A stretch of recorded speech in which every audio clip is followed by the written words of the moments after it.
విరవిరా కృష్ణమ్మ పరుగులెడుతుంటేను బంగారు పంటలే పండుతాయి మురిపాల ముత్యాలు దొరలు మా కన్న తల్లికి మంగళారతులు అమరావతి నగర అపురూప శిల్పాలు త్యాగయ్య గొంతులో తారాడు నాదాలు అమరావతి నగర అపురూప శిల్పాలు త్యాగయ్య గొంతులో తారాడు నాదాలు తికయ్య కలములు తీయందనాలు నిత్యమై నిఖిలమై నిలచి ఉండేదాకా రుద్రమ్మ భుజ శక్తి సుధీరుక్తి కృష్ణరాయ అభివందనములు. నేను మారేపల్లి గ్రామంలో ఒక చిన్నకారు రైతుని. మనకి ఈ రోజు మాట్లాడడంలో ముఖ్యమైన విషయం ఏమిటంటే మన సీఎం సార్ గారు సూపర్ 6 పథకాలను అమలు చేశారు. మాట ఇచ్చిన పరంగా మాట నిలబెట్టుకుంటూ అన్నదాత సుఖీభవ అనే పథకాన్ని ఈ రోజు మనకి 3వ విడతగా వేస్తున్నారు. ఫస్ట్ విడత జూన్ జూలై నెలలలో మనము రైతులు వేరుశనగ వేసుకునే సమయం కాబట్టి ఆ టైంలో మన రైతులందరి ఖాతాలలో జమ చేయడం జరుగుతున్నది. అలాగే ఆగస్ట్ సెప్టెంబర్ నెలలో 2వ విడత వేస్తున్నారు. ఇచ్చిన మాట ప్రకారం నిలబెట్టుకుంటూ మన అన్నదాతలకు అన్ని విధాలుగా తోడు ఉంటూ మన చాలా ఆదుకుంటున్నటువంటి మన సీఎం సార్ గారికి చాలా అభివందనములు.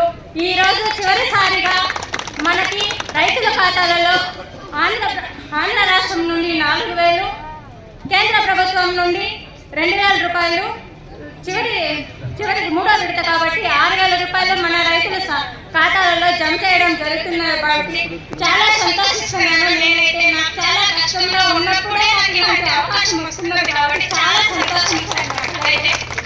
ఇలాగే మనం ఇచ్చిన మాట మన సీఎం సార్ గారు నిలబెట్టుకుంటూ వస్తుంటున్నారనేసి నిలబెట్టాలనేసి కూడా చాలా 100% నమ్మకం ఉంది కాబట్టి ఇలాగే మన సీఎం సార్ అని కంటిన్యూ చేసుకుంటూ మన సీఎం గారిని తర్వాత కూడా సీఎం చేయాలని మన అందరినీ మళ్ళీ కోరుకుంటున్నాను. Thank you sir. మన ఎమ్మెల్యే గారికి ప్రత్యేకంగా శుభాకాంక్షలు తెలుపుకుంటాను. ఎందుకంటే మన సార్ సమస్య ఉందని కాల్ చేస్తే ఒక్క క్షణంలో టక్కన ఫోన్ చేస్తారు. అదే సార్ గొప్పతనము. సార్ మాకు ఈ మధ్య యూరియా కొడుతుంది, దానికి మన ముఖ్యమంత్రి గారు క్యాన్సర్ వస్తుందని దాన్ని తగ్గిస్తా ఉన్నారు. సంతోషము. దానికి ప్రత్యామ్నాయంగా వేపిండి కామకి పిండి ప్లస్ సమయానికి ఉలవనట్లయితే మేము పచ్చరొట్టి చేసుకుంటాం సార్. అట్లా చేసుకున్నట్లయితే భూగర్భంలో బాగా విలువ జరుగుతాయని కోరుకుంటా ఉన్నాం సార్. అదే విధంగా కరువు అని ముందే చెప్తా ఉన్నారు మేధావులు. దానికి మాకు అందరి కాలం పైనే పోతాము కాబట్టి కుప్పానికి మన చెరువులు కూడా తగ్గిందే కానీ సమయస్ఫూర్తితో నీళ్ళు వదులుకోవాలి సార్. అప్పుడైతే మనం కరువుని జయించచ్చు అన్నమాట. ఇప్పుడు ధైర్యం ఏమంటే మన అమరావతి సార్ ఉన్నారు కాబట్టి మనకి నీళ్లు కూడా ఇక పుష్కలంగా ఉంటాయని అనుకుంటా ఉంటాము సార్. మిట్ట చెరువుకి మా గంగవరం చెరువు దానికి వర్షం పడితే తక్కువ నీళ్ళు పోతాయి. అంటే ఇంచుమించుగా 43 సంవత్సరాల నుంచి ఇంతవరకు మరో ఎత్తలేదు. సరే నేను నిర్ణయం తీసుకుంటే నేనే కొలిస్తే 250 మీటర్లు ఉండాలి. లెక్కలు కూడా వేస్తుంది 4 లక్షలు అట్లా అవుతుందని. ఇంతకుముందు నాయకులతో కూడా కలిస్తుంది. ఏమైతుంది మోటార్ కూడా మాట్లాడేసి సరే నేను సామాన్యుడు కాబట్టి ఇంట్లో ఏమయ్యా నీకు ఇంట్లో ఇన్ని ఇబ్బందులు ఉంటే ఇప్పుడుగా డివైడ్ అయిందాము, నువ్వు ఊర్లు ఉద్ధరించాలా అనేసి నా ఇంట్లో మా భార్య ఏడుస్తా ఉండే. లేదంటే దానికి నేను లెక్కలు వేసుకొని పైపులు మాట్లాడేసి మోటార్లు మాట్లాడేసి ఏమైనా కానీ ఒక మంచి పని చేయాలని నేను ఖచ్చితంగా ఆలోచించి కొలతలు కూడా వేస్తుంది. మా ఏడికి చెరువుకి 250 మీటర్లే ఉంది. దాన్ని నింపుకున్నట్లయితే గంగవరం చెరువు 25 ఎకరాల 10 సెంట్లు ఉంది, పెద్ద చెరువు. దాన్ని బైపాస్ వాళ్ళకి దారిపించిన దాన్ని 1 సంవత్సరం తోలినారు. ఎన్ని వేల ట్రిప్పులు తోలినారో తెలియదు. దాంట్లో అదృష్టం ఏమంటే వాళ్ళు తీసిన లోతు 35 గంటలకి కరువులో కూడా ఊరిపోయింది అనమాట. అంటే బాగా లోతుంది అనమాట. అది దాన్ని తగ్గకుండా కాపాడుకున్నట్లయితే మన గంగవరం ప్రాంతం అంతా హ్యాపీగా పుష్కలంగా పంటలు చేసుకోవచ్చు. కొంతమంది ఏమన్నారంటే వాళ్ళకి 20 ఎకరాలు ఉంది,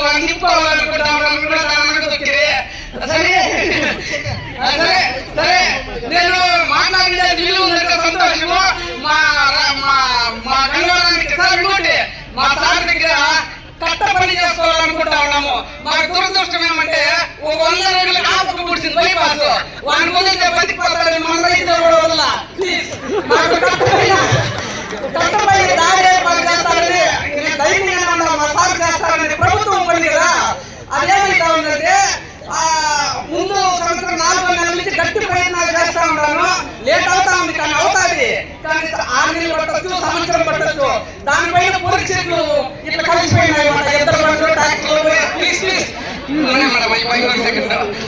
సార్ విషయం ఏమంటే నా స్థామతకి నేను కూడా ఒక నెలకు 5,000 రోడ్డు ఖర్చు పెట్టుకుంటానే ఉంటాను నేను ఒక సామాన్యుడిగా ఏమంటారు ఇది సాగుతుంది కదా ప్రభుత్వం చేయాల్సిన పని ఒక సామాన్యుడు ఒక మనిషి చేసుకోలేడు అంటే మనము ఓకే సార్ సెలవు తీసుకుంటాను చాలా సమయం విలువైంది మనులకు రైతు సోదరులకు రైతు సోదరీమణులకు విజ్ఞప్తి నేను చెప్పడం ఏమంటే 2 సార్లు పిఎం కిసాను రాష్ట్ర ప్రభుత్వం డబ్బు అన్నదాత సుఖీభావ 5,000 పిఎం కిసాన్ 2,000 ఆ మాదిరి 2 విడతలుగా డబ్బు పడింది రైతులకి చాలా మాకంతా కూడా నిరుపేదలుగా ఉన్న రైతులకి చాలా అనుకూలమైంది ఈ మాట ప్రకారం మాట ఇచ్చిన దాని ప్రకారము మన సీఎం గారు చంద్రబాబు గారు మాకు మాట ప్రకారము సూపర్ 6 పథకం క్రింద తప్పనిసరిగా రైతు సుఖీభవ అన్నదాత సుఖీభవ అనే కార్యక్రమాన్ని పెట్టినారు కాబట్టి దాని కూడా మాకు ఎంతో అనుకూలమైనది ఈ ప్రభుత్వం కూడా మేమెంతో ముందు లబ్ధి పొందుతున్నాము అని నేను చిన్నమనవి చేసుకుంటున్నాను. చంద్రబాబు నాయుడు గారు అన్నదాత సుఖీభవ అనే సంక్షేమ పథకాన్ని పెట్టి రైతులందరూ కూడా సంతోషంగా ఉండాలని చెప్పి ఆ రోజు కూటమి ప్రభుత్వం ఎలక్షన్ హామీలో ఇవ్వడం జరిగింది. ఆ మాట ప్రకారం గతంలో 2 దఫాలుగా 7,000 రైతుల ఖాతాలో జమ చేయడం కూడా జరిగింది. 3వ విడతగా ఇప్పుడు ఉగాదిని పురస్కరించుకుని రైతులందరూ సంతోషంగా పెట్టుబడికి హ్యాపీగా చేసుకోవాలని చెప్పి వారి ఖాతాల్లో కూడా జమ చేయడం జరుగుతుంది. ఈరోజు రైతులందరూ కూడా హ్యాపీగా ఉండాలని, అలాగే మేము ఎప్పుడు కలిసినా అన్నతో అమరన్న చెప్తుంటాడు, పలమనేరులో ఎక్కడ చూసినా కరువు వస్తుంటది, దానికి మంచి సదుపాయాలు ఏర్పరచాలని కూడా రైతుల గురించి ఎక్కువగా ఆలోచిస్తుంటారు. ఈ పురుగు మందులు రైతులకు యూరియా గురించి కూడా ఎక్కువగా ఆలోచిస్తున్నాడు. అలాంటి శాసనసభ్యులు మీకు దొరకడం మనకందరికీ కూడా గొప్ప అదృష్టం అని చెప్పి అనుకుంటూ మీరు ఈ అవకాశం ఇచ్చినందుకు కూడా ధన్యవాదాలు. Thank you. ఇప్పుడే రైతులకు సంబంధించినటువంటి విషయాలన్నీ కూడా వేదిక పైనటువంటి అధికారులు బాగా చక్కగా వివరించారు. ముఖ్యంగా ఎన్నికలకు ముందు చంద్రబాబు నాయుడు గారు ఏదైతే మాట చెప్పారో సూపర్ 6 పథకంలో ఏవైతే ఆనాడు ఆయన ప్రకటించడం జరిగిందో దాంట్లో భాగంగా ఉన్నటువంటి అన్నదాత సుఖీభవ 20,000 రూపాయలు ఒక సంవత్సరం రైతు ఖాతాలో నేను జమ చేస్తానని చెప్పి ఆ రోజు ఇచ్చిన మాట ప్రకారం ఈ రోజు 3వ విడత మొదటి 2 విడతలు 14,000, 3వ విడత 6,000తో కలిపి 20,000 రూపాయలు ఇప్పుడే రైతుల అకౌంట్ లో జమ చేయడం జరిగింది. ఎన్ని ఇబ్బందులున్నా గత ప్రభుత్వం చేసినటువంటి ఆర్థిక విధ్వంసం వల్ల ఈ రాష్ట్ర ఆర్థికంగా నష్టపోయినా సంక్షేమ పరంగా ఏదైతే చంద్రబాబు నాయుడు గారు ఇచ్చినటువంటి మాట ఏదైతే ఉందో దాన్ని పూర్తి స్థాయిలో నిలబెట్టుకోవడం జరిగింది. అదే విధంగా ఈ రోజు రైతులకు ఇచ్చినటువంటి మాటను పూజా తప్పకుండా ఆ కార్యక్రమం అమలు చేయడం జరిగిందని చెప్పి ఈ సందర్భంగా మీ దృష్టికి తెస్తా ఉన్నా. రైతుల కోసం ఈ ప్రభుత్వం చాలా కార్యక్రమాలు చేస్తా ఉంది. మీకు తెలుసు, మనకు గడిచిన 5 సంవత్సరాల్లో, ఎందుకంటే 2018-19లో హంద్రీల కాలువ ద్వారా ఆనాడు ముఖ్యమంత్రిగా చంద్రబాబు నాయుడు గారు మొట్టమొదటిగా కూడా ఈ కాలువలో మన ప్రాంతానికి నీళ్లు తీసుకురావడం జరిగింది. ఆ తర్వాత అధికారంలో వచ్చినటువంటి ప్రభుత్వం 5 ఏళ్ళు పూర్తిగా కూడా దానికి సంబంధించి ఈ ప్రాంత రైతుల కోసం, ఈ ప్రాంతంలో రైతుల సాగునీటి కోసం, త్రాగునీటి కోసం చేసినటువంటి మంచి కార్యక్రమాన్ని పూర్తిగా కూడా విస్మరించడం జరిగింది. అయితే చంద్రబాబు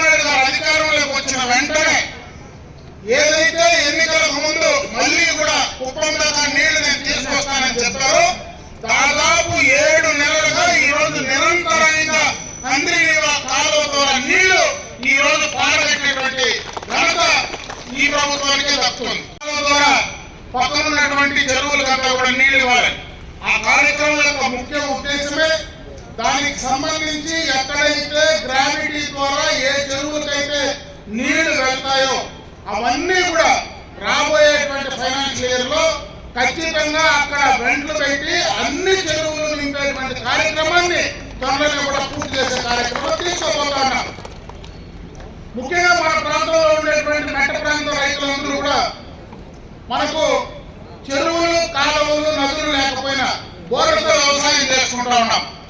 బోర్లతో వ్యవసాయం చేసుకోవాలంటే ఖచ్చితంగా మనము ఈ రోజు డ్రిప్ ఇరిగేషన్ అనేది లేకపోతే ఒక్క చోట కూడా మనం వ్యవసాయం చేసుకునేటువంటి పరిస్థితి లేదు.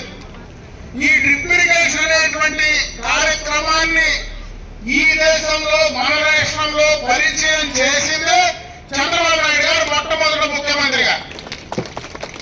గడిచిన 5 సంవత్సరాల్లో డ్రిప్ ఇరిగేషన్ సంబంధించి ఎక్కడ కానీ ఒక మూర, ఒక పిచ్చి, ఏది కూడా ఒక వైరు కానీ డ్రిప్ పరికరాలు కానీ ఇచ్చినటువంటి పాపన వల్ల ఈ రోజు మళ్ళీ అధికారంలోకి వచ్చినటువంటి కూటమి ప్రభుత్వం డ్రిప్ ఇరిగేషన్ పైన ఎస్సీ ఎస్టీలకు 100% సబ్సిడీతో అందిస్తా ఉన్నారు.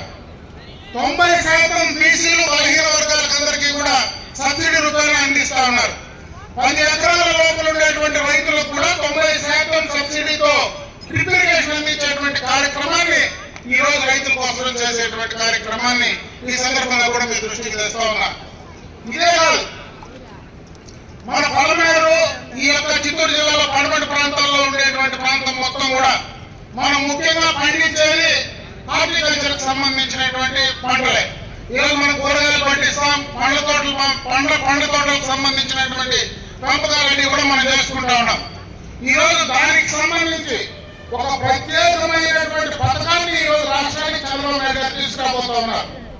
దాదాపు 30,000 కోట్ల రూపాయలు ఏదైతే ఈ రాయలసీమకు సంబంధించి ప్రకాశం జిల్లాతో కూడా కలుపుకొని ఈ మెట్ట ప్రాంతంలో ఉండేటువంటి హార్టికల్చర్ ను డెవలప్ చేయాలని చెప్పి 30,000 కోట్ల రూపాయలతో ఒక ప్రత్యేకమైనటువంటి నిధిని తీసుకురాబోతా ఉన్నాం. మన బడ్జెట్ లో కూడా ప్రవేశపెట్టడం జరిగింది.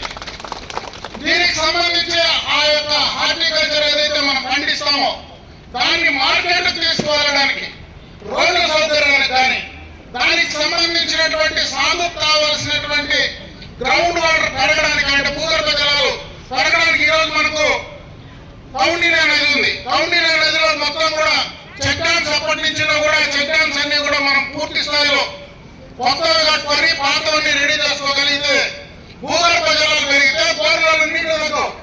దానికి సంబంధించి కానీ ఈరోజు హంద్రీ నివాస్ ద్వారా అడిషనల్ గా ఏదైతే గతంలో ఉండేటువంటి కాలువ కాదు, ఎక్కడైతే హంద్రీ నివాస్ ద్వారా ఇంకా సాగుకు సంబంధించి మిగిలిపోయినటువంటి ప్రాంతం ఏదైతే ఉందో వాటిని అన్నింటినీ కూడా కనెక్ట్ చేయడానికి, అదేవిధంగా మార్కెట్ ఫెసిలిటీకి సంబంధించి ఈరోజు ఎప్పటి నుంచో పలమేరులో ఒక మార్కెట్ సంబంధించినటువంటి మంచి ఇంటిగ్రేటెడ్ మార్కెట్ కావాలని ఎప్పటి నుంచో కోరుకున్నాం. 2018-19లో చంద్రబాబు నాయుడు గారు ముఖ్యమంత్రిగా ఈ యొక్క పలమేరుకు నేషనల్ హైవే పక్కన ఒక ఇంటిగ్రేటెడ్ మార్కెట్ ఫెసిలిటీ కావాలని చెప్పి ఆ రోజు మనము ఫౌండేషన్ కూడా వేయడం జరిగింది. అయితే గత 5 సంవత్సరాల్లో దాన్ని పూర్తిగా కూడా వదిలేసిన ఈ రోజు మళ్ళీ ఆ మార్కెట్ కావాల్సినటువంటి 33 ఎకరాల స్థలాన్ని మళ్ళీ కూడా మొన్న కేబినెట్ లో క్లియర్ చేసి తీసుకురావడం జరిగింది. ఇది ఏదైతే నేషనల్ హైవే పక్కన ఉంటే మనకు వచ్చేటువంటి వ్యాపారస్తులు ఈ ప్రాంతానికి వస్తే వాళ్లకు ఆ మార్కెటింగ్ ఫెసిలిటీ ద్వారా రైతులకు గిట్టుబాటు ధర తీసుకురావడానికి, ఎక్కువ మంది వ్యాపారస్తులు ఈ ప్రాంతానికి వస్తే గిట్టుబాటు ధర తీసుకురావడానికి అవకాశాలు ఉన్నాయనేటువంటి ఉద్దేశంతో దానిపైన కూడా ప్రత్యేకమైనటువంటి దృష్టి ఈ రోజు ఈ ప్రభుత్వం పెడతా ఉందని చెప్పి సందర్భంగా మీ దృష్టికి తెస్తాం. రైతాంగానికి సంబంధించి పూర్తి స్థాయిలో ఈ ప్రాంతంలో అటు సాగునీటి కావచ్చు, అటు పండించేటువంటి పంట గిట్టుబాటు ధర కలిగించేదానికి కావచ్చు, అటు పండించేటువంటి పంటను సక్రమంగా సరైన టైంలో మార్కెట్ తీసుకెళ్ళేటువంటి రహదారులకు సంబంధించినటువంటి సౌకర్యాలు కావచ్చు, ఇవన్నీ కూడా రాబోయే 1-2 సంవత్సరాల్లో మన పలమనేరు నియోజకవర్గంలో పూర్తి స్థాయిలో 100కు ప్రభుత్వం పూర్తి స్థాయిలో కృతనిశ్చయంతో ఉందని చెప్పి ఈ సందర్భంగా కూడా మీ దృష్టికి తెస్తా ఉన్నా. ఇవన్నీ కూడా ఏదైనా ఒక మార్కెటింగ్ స్కీమ్ ఉన్నప్పుడు మన గత సంవత్సరంలో మామిడి పంటకు పూర్తిగా కూడా రేట్లు పడిపోయాయి. ఆ మామిడి పంటను కోసి మన ఫ్యాక్టరీలకు అందించేటువంటి పరిస్థితి కూడా లేకపోయింది. ఆ రోజు ప్రభుత్వం నుంచి మనకు ప్రతి కేజీకి కూడా దాదాపు 4 రూపాయలు ఈ రోజు ప్రభుత్వం నుంచి సబ్సిడీ ద్వారా అటు ప్రభుత్వం నుంచి మిగిలిన 4 రూపాయలు ఫ్యాక్టరీల నుంచి ఇచ్చేటువంటి కార్యక్రమాన్ని కూడా శ్రీకారం చుట్టడం జరిగింది. మొన్న ప్రభుత్వం ఇచ్చేటువంటి ఆ 4 రూపాయలు ఏదైతే ఇన్పుట్ సబ్సిడీ ఉందో దాన్ని అంతా కూడా పూర్తి స్థాయిగా రైతుల ఖాతాలో కూడా జమ చేయడం జరిగింది. ఈ రోజు ఎక్కడైనా మార్కెటింగ్ లేకపోతే దాన్ని కూడా ప్రభుత్వం నుంచి కూడా చేయడానికి ఈ రోజు ప్రభుత్వం అన్ని రకాలుగా కూడా పనిచేస్తా ఉందని చెప్పి ఈ సందర్భంగా మీ అందరి దృష్టికి తీసుకొస్తా ఉన్నా. ఎన్ని ఇబ్బందులున్నా ఈ రోజు రాష్ట్ర ప్రభుత్వం పూర్తిగా ఇబ్బందుల్లోనే ఉంది. అంటే పూర్తి స్థాయిలో గత ప్రభుత్వం చేసినటువంటి తప్పిదనాల వల్ల ఈ రోజు రాష్ట్రానికి వచ్చేటువంటి ఆదాయాలు ఏదైతే పెట్టుబడిదారులు ఎవరైతే ఉన్నారో వాళ్ళందరూ కూడా భయపడి బెదిరించి బయటకు పంపిస్తే మళ్ళా వాళ్ళని ఈ రాష్ట్రానికి తీసుకురావడానికి అటు చంద్రబాబు నాయుడు గారు కానీ అదేవిధంగా లోకేష్ బాబు గారి పూర్తి స్థాయిలో పనిచేసి రాష్ట్రాన్ని గాడిలో పెట్టడానికి అన్ని రకాలుగా కూడా ప్రయత్నం చేస్తా ఉన్నారు. ఈ రోజు పోలవరాన్ని కంప్లీట్ చేయడానికి ప్రభుత్వం కృత నిశ్చయంతో రాబోయే సంవత్సరంలో పోలవరాన్ని పూర్తి చేయాలనేటువంటి ఆలోచన ఉంది. ఏదైతే ఆ పోలవరం గోదావరి పైన కంప్లీట్ చేస్తే దానికి సంబంధించి కృష్ణా బేసిన్ కింద ఏదైతే ఈ రోజు సాగుందో దాన్ని గోదావరి నుంచి తీసుకెళ్లి అక్కడ ఉండేటువంటి కృష్ణా నీళ్లను మన రాయలసీమ ప్రాంతానికి అటు హంద్రీయవ కాళేరు నగరి ద్వారా ఈ ప్రాంతానికి తీసుకొచ్చేటువంటి కార్యక్రమాన్ని కూడా పూర్తి చేయడం జరుగుతూ ఉంది. అదేవిధంగా మనలాంటి నగర ప్రాంతంలో ముఖ్యంగా త్రాగునీటికి సంబంధించి కూడా ఈ రోజు ఒక పెద్ద ప్రోగ్రామ్ కూడా ఈ ప్రభుత్వం తీసుకోవడం జరుగుతూ ఉంది. ఈ రోజు జలజీవన్ మిషన్ ద్వారా దాదాపు 3 నుంచి 4 వేల కోట్ల రూపాయలతో చిత్తూరు జిల్లాలో ఉండేటువంటి పడమటి ప్రాంతాల్లో గండికోట రిజర్వాయర్ నుంచి కూడా డైరెక్ట్ గా ఈ ప్రాంతానికి పైప్ లైన్ల ద్వారా ప్రతి గ్రామంలో ప్రతి ఇంటికి కూడా స్వచ్ఛమైనటువంటి తాగునీరు అందించాలా అనేటువంటి ఆలోచనతో ఈ ప్రభుత్వం పనిచేస్తా ఉందని చెప్పి ఈ సందర్భంగా మీ దృష్టికి తెస్తా ఉన్నా. ఈ రోజు మహిళా సోదరి మళ్ళీ ఇక్కడ చాలా మంది ఉన్నారు, అందరూ రైతు కుటుంబంలో నుంచి వచ్చిన వాళ్ళే. ఆ రోజు మీకు ఇచ్చినటువంటి మాట కూడా ఏదైతే ఈ రోజు తల్లికి వందనం కార్యక్రమం కింద ఎంతమంది బిడ్డలుంటే అందరికీ కూడా తల్లికి వందనం కింద 14,000 15,000 రూపాయలు మీ ఖాతాలో వేస్తానని చంద్రబాబు నాయుడు గారు మాట చెప్పారు. ఆ మాటను కూడా నిలబెట్టుకోవడం జరిగిందని చెప్పి ఈ సందర్భంగా మీ దృష్టికి తెస్తా ఉన్నా. ఆ రోజు ఆయన ఎన్నికప్పుడు పూర్తి స్థాయిలో మహిళలందరికీ కూడా ఉచితంగా మేము బస్సు సౌకర్యం కల్పిస్తామని చెప్పి ఆ రోజు మాట చెప్పాడు. ఈ రోజు ఆర్టీసీ బస్సులో మహిళా సోదరి మనందరూ కూడా ఉచితంగా ప్రయాణం చేసేటువంటి అవకాశం కల్పిస్తా ఉన్నారు. ఆయన ఇచ్చినటువంటి మాట ఏదైతే ఉందో సూపర్ 6 పథకం కింద వాటినన్నింటినీ పూర్తి చేస్తా ఉన్నాం. అంచెలంచెలుగా రాబోయే కాలంలో ఇంకా ఈ ప్రాంతాన్ని ఈ రాష్ట్రాన్ని ముందుకు తీసుకెళ్ళడానికి తప్పనిసరిగా కూడా చంద్రబాబు నాయుడు గారు ముందుకు పనిచేస్తా ఉన్నారు. అటువంటి అనుభవం కలిగినటువంటి నాయకుడిని అప్పుడే ఒక సోదరి మనం మాట్లాడింది. ఈరోజు ఇన్ని కార్యక్రమాలు మాకు చేస్తా ఉన్నారు. ఈ రోజు గడిచిన 2014-19 మధ్యలో చంద్రబాబు నాయుడు గారు చాలా కార్యక్రమాలు చేశారు. అదే 19-24 మధ్యలో ప్రభుత్వం మారిన తర్వాత ఇవన్నీ కూడా కుంటుపడ్డాయి. ఎందుకంటే ఈ రోజు రాష్ట్ర వ్యాప్తంగా మనం ఆలోచించాల్సిన పని లేకపోయినా మన నియోజకవర్గం ఉదాహరణకు తీసుకుంటే 2014-19 ఎక్స్టర్నల్ ఎయిడ్ ప్రాజెక్ట్ కింద ఈ ప్రాంతంలో మనం చేసినటువంటి రోడ్స్ కానీ అదేవిధంగా ఈ ప్రాంతంలో మనం చేసినటువంటి బీసీ ఎస్సీ ఎస్టీ మైనారిటీకి సంబంధించినటువంటి కార్యక్రమాలు కానీ అదేవిధంగా ఈ ప్రాంతంలో మన హంద్రీయ కాలువ కానీ ఇటువంటి అన్ని పనులు 2019-24లో ప్రభుత్వం మారిన తర్వాత అన్ని ఆగిపోయాయి. మళ్ళీ 24లో చంద్రబాబు నాయుడు గారు వచ్చిన తర్వాతనే ఇవన్నీ కూడా మనం చేసే కార్యక్రమాన్ని చేస్తా ఉన్నాం.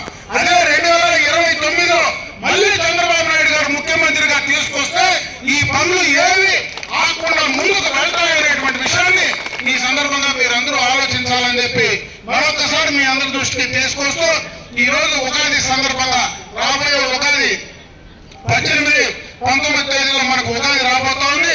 ఆ ఉగాదికి సంబంధించి ముందుగానే మరి చంద్రబాబు నాయుడు గారు మన రైతుల ఖాతాల్లో డబ్బులేసి ఉగాదిని బ్రహ్మాండంగా జరుపుకోవడానికి మనకు అవకాశం కల్పించినటువంటి చంద్రబాబు మనస్ఫూర్తిగా కృతజ్ఞతలు తెలియజేసుకుంటూ సెలవు తీసుకుంటా. జై హింద్, జై తెలుగుదేశం.